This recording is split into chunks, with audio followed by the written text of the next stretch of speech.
not going to run. I mean, I don't see it either, but so many people seem to think that's a possibility. I don't see it. Well, first of all, she's more radical than Barack, and she's more racially intense than Barack. And she can't explain the amount of money they've got, the size of their mansion.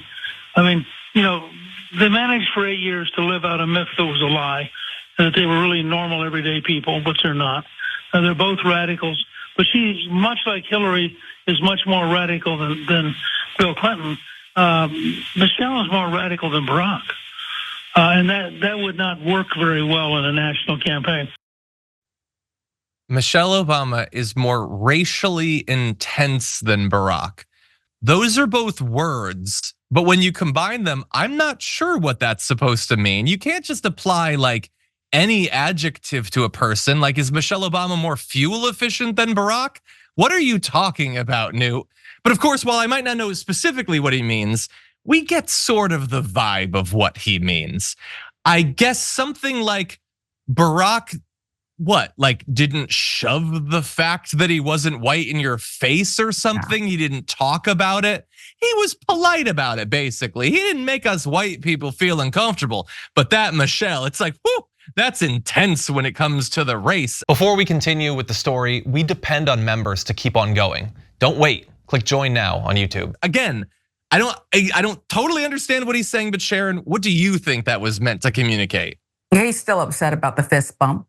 I mean, I can't think of any. You have two white guys talking about the racial intensity of a pretty great first lady, tried to do some things with health food people also didn't like. I just think they don't like her, and they don't like the idea of this fantasy where there's this group of people. Maybe it's a large number, a huge percent, I would guess, if they're this upset about it, that want her to one day be either on the Supreme Court or President of the United States. I think that's why they do this and bring her up and talk about things like money as if Gingrich has anything to talk about, okay, when it comes to personal finances and ethics violations and repaying things.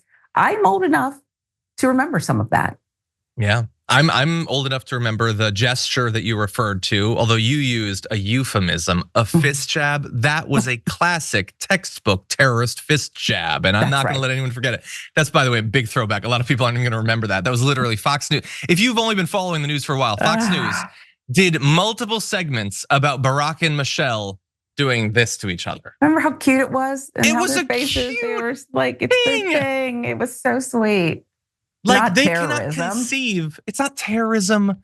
Like they can't conceive of a husband and wife who actually give a damn about each other. They're much more comfortable with like Donald and anyway. And also, by the way, comparing to the Donald Trump thing, like, Barack, Michelle isn't gonna run again. They live in a mansion. The people would never vote for a wealthy person. They want a regular man like Donald Trump, not somebody in a mansion. Get the hell out of here, Newt Gingrich. But anyway, look, the reason they're talking about Michelle Obama is because they cannot stop theorizing or fantasizing, I don't know, that she's gonna swoop in and replace Joe Biden. They are sure of it.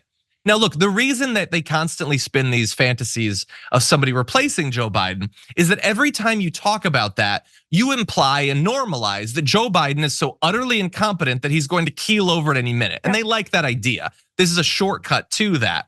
But when you ask CPAC attendees, 56% say that Biden isn't gonna be the nominee. Literally, the majority think he won't be the nominee, which is possible, sure, but it's not a lock, you morons. Well, who do they think is gonna replace him? Michelle Obama by far wins their straw poll, 47%. The literal vice president, who would, by the Constitution, succeed Obama. Biden, Trump? Biden to the presidency, gets 6%, and RFK Jr.? Gavin Newsom's looking at that like, hey, why isn't it me? So they are sure of it, and they don't like the idea, I think, that it's Michelle Obama, who, by the way, has never expressed any interest in running for office. If she wanted to, she could, but if she does, a little racially intense. And look, I was sort of feigning some ignorance. Drew and Georgia pointed out, we know in practice what he means. She's an angry black woman. That's what it is. He doesn't want to say that, so he's dancing in circles around it, but that's what it means. Any final thoughts? I'm just so grateful. Thank you for bringing that up. Okay. Remember, she gave the speech about being proud for the first time about America. I knew what she meant as a Black woman. Okay. Other people either pretended they didn't, or even worse, they really didn't know. And she had to kind of like bring herself down a little bit in order for her husband to, shine and not be too much of a threat to some suburbians. 100%. Yeah. And also, I'll never forgive her for revealing that she had toned arms. I thought that was really gauche that she exercises. Now, if Melania shows off that she's in good shape, obviously she's just an elegant lady. But Michelle, with those muscles, what is she doing? Pilates? Get the hell out of here with your Pilates. We live in a stupid country and a fundamentally racist one.